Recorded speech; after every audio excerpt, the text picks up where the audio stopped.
Good morning friends, welcome back to my YouTube channel Medical Classes by Dr. Srinidhi Kumar Acharya. Please don't forget to subscribe to my channel and also please give your valuable comments. You can also visit the playlist. In the playlist I have provided almost all the subjects so far we have covered in a very systematic order. I hope you will make use of it for the continuous study.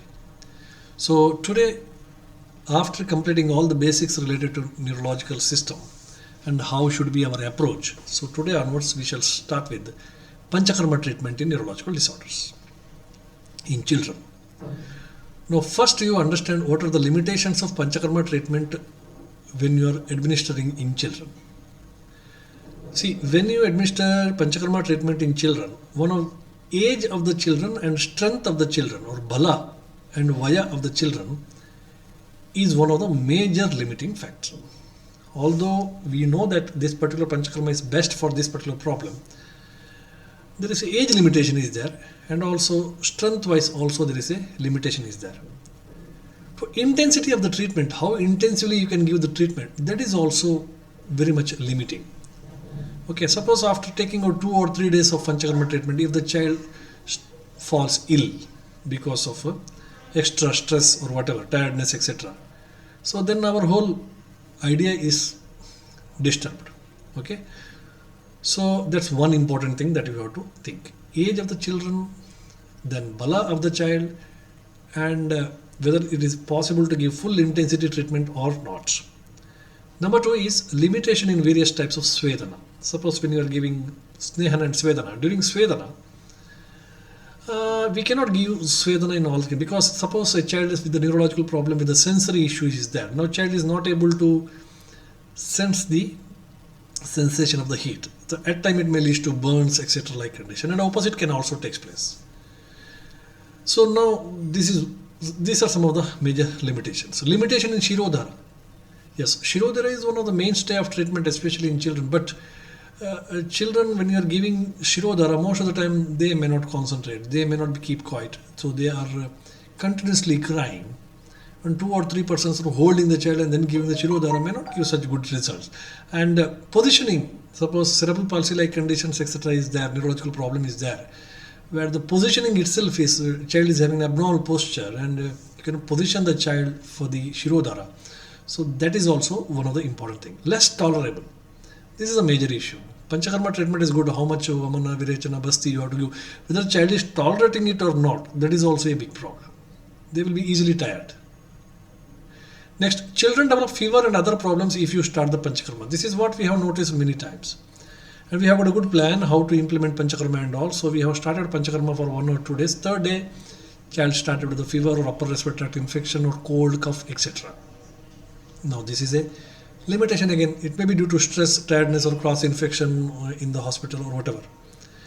Now calculating the dose for the children, especially when we are talking about Deepana drugs, Pachana drugs, and then comes Basti drugs. Okay, so how much of Basti should be given amount, Matra Basti, or if Matra Basti, what is the amount, Karma Basti, Kala Basti, Anuvasana, Asapana. So calculation of this dose is also very important because the anatomical limitations are there. Okay, so because size of the rectum is very minimum. Okay, you cannot compare it to the adult size. So you have to give the drugs, Basti drugs, according to that size of the total volume capacity of the rectum only. Okay, so sphincter problems, sphincter may not be completely developed, especially in cerebral palsy like conditions. There will be spasticity is there, sphincter will not open up. These are all the limitations. Now Vamana and Virechana is not possible due to existing neurological deficit. Now Vamana and Virechana implementation in children, it is quite difficult because there is a neurological deficit is required. Vamana and Virechana both require neurological intactness, because many things during Vamana, so they are mediated through neurological phenomena. And if the neurological limitation is there, and child is not able to, child is given with Vamana, then chance of aspiration, etc. is there, because maybe the laryngeal, pharyngeal muscles, there may be hypotonic. So this is a limitation. Same is with the Virechana also. Already they are immunologically weak, easy to catch upper respiratory tract infection. Most of the time cerebral palsy like conditions, other neurological conditions, they come with immunocompromised state. Okay, immunologically they are weak. Now it takes a very little time to catch any upper respiratory infection, and once it starts we have to stop the treatment. Retention of the basti. retention of the basti, sometimes spasticity, especially in CP, etc. The retention of the basti will be there because of the spasticity of the puborectalis muscle. Chronicity is more. Most of the children which comes to us, the chronicity is more, so child is debilitated. So we cannot give some intensive or full-fledged panchakarma therapies. If the child is having mental retardation, suppose, mental retardation, it is very difficult to administer all these procedures in a mental retarded child because it's actually an active process. It may be Vamana, Virechana, Basti, everything is an active process. We give some instructions and patient has to follow it. Okay, in small children this is really a problem, but in mentally retarded children, when he is not at all following your instructions and active participation of the patient is required, it's very difficult.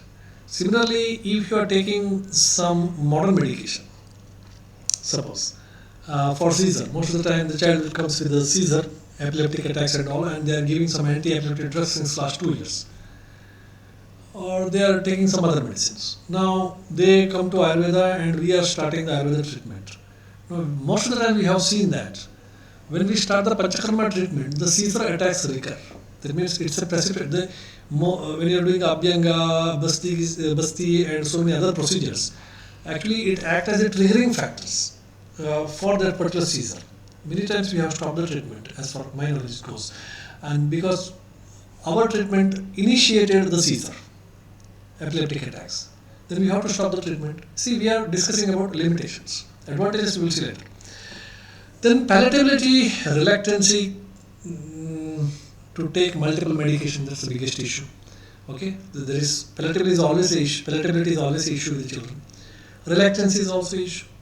So our medicines, most of the time, whatever the best you try to make it more madhura, shiravanti, mrunicha.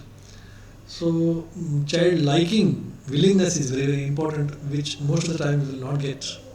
So these are all the limitations when you are starting Panchakarma treatment. Now, by keeping all these limitations in mind, then we have to go for Panchakarma treatment. So modification of Panchakarma, some modification in Panchakarma treatment can be done. So what is that? Whenever you are treating neurological disorders, give more importance for Bahya procedures. Okay, compared to these Shodhana procedures, the same thing can be managed well by means of some of the Bahya procedures. You try to do that. Okay, Abhyanga, for example, Svedana maybe, then Kavala, Gandusha, Tarpana, then different types of Nadi Sveda, etc. So that can be well done. Now, problem related to Basti, suppose the Basti is problematic, the administration is problematic. Now, here Basti can be replaced by simple Matra Basti. This I have been trying. This is what is tried by me many times. It gives a very excellent effect. Now, here giving Basti, Vamana, Virechana for, in this case, only to nourish the gut-brain axis. Okay, Basti may ensure some of the benefits, but more than that, we need to nourish and modify and sensitize the gut-brain axis. That is one of the way of communicating with the main brain, CNS brain. So for doing that, Matra Basti daily is important because Pakwasya is a sthana of Vata. So daily when you are nourishing the Pakwasya by means of oil, grita or anything, okay, so that itself is one of the best treatments. So Basti can be replaced by simple Matra Basti instead of making it more complicated like Karma Basti, Kala Basti or Anvasana Basti. Because all these disorders, maybe CP or some other neurological disorders, they require long-term treatment. Okay, so this Anvasana and Asthapana Basti giving for a long time is quite difficult. But Matra Basti can be daily administered in a small amount. Okay, our purpose of nourishing the gut-brain axis is fulfilled by that. Now, talking about Svedana. Svedana, yes, mild Svedana, mild Nadi Sveda and mild Pata Sveda or sometimes even Shashishari Pinda Sveda. So that can be administered in the mild form. But temperature check should be there. Because if the child is having sensory issues, definitely it is problematic. Shirodhara, which is quite difficult to do in autism child, ADHD child or CP child, etc. So can be replaced by Shiro Pichu. Can be Shiro Pichu or Shiro Basti. Now, Nasya can be replaced by simple Pratimarsha Nasya. And when you need to give multiple medications, like For example, in neurological problems, we need Brahmaniya drugs, we need Jivaniya drugs, we need Medya drugs, we need Vayastapana drugs. Okay, many drugs are required there. So in that condition, administration of the medicine is quite difficult. How many medicines you give? In that time, Kshirapaka method is best. That means you take all the drugs and make Kshirapaka of that, and then that particular Kshira should be given twice or thrice daily in a small amount. So that is also, this method is also followed by us. Okay, this is also quite beneficial. One more method is Agni Leba. Agni Leba is just an application of the medications over the skin in the paste form. Details I will explain later. This is also helps to remove the ama. This is also Dipan Pachana, and it is also helps to remove the ama, and it helps for the sensory stimulation. Sensory stimulation. It evokes the sensory receptors which is present in the skin. So our purpose, that bombarding with the sensations, neuroplasticity. So that can be achieved by this Agni Leba. This is also practiced by us. Then many times, instead of going for Basti, Vamana and Virechana, we can simply replace it with either Anulomana drugs, Virechana drugs or Vamanopala drugs. So that also we can try. For Basti, for Vamana, instead of going for classical Vamana, we can go for Vamanopala drugs. Okay, of course, the result will be a little delayed, but it can be given. So these are some of the limitations of the Panchakarma in children and how to modify the Panchakarma according to the requirement. The next class onwards, we shall see one by one Panchakarma in neurological disorders. First we will take up Abhyanga in the next class. Thank you very much.